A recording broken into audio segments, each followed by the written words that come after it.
তুচনি ঘৰত বেমাৰী আছে খবৰ পাইছো লৈ আহক খুৱাই দিয়ক তই মানে ডক্তৰ হলি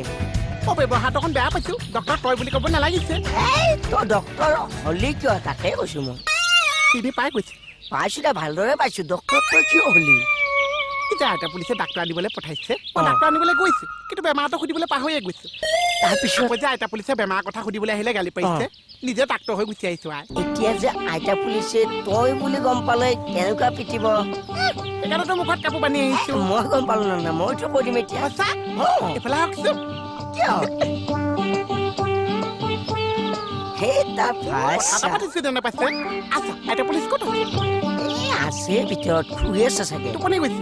তিলিকিব ক'ত আছে ভণ্টিয়ে মিটিঙত গ'ল আপুনি অকলে সাৰ পাই আছে মই যে ডাক্তৰ হৈছো ইয়াতে মেডিচিন কেইটামান আনিছে আপুনি চেক কৰি চাওকচোন কি মেডিচিন আনিছ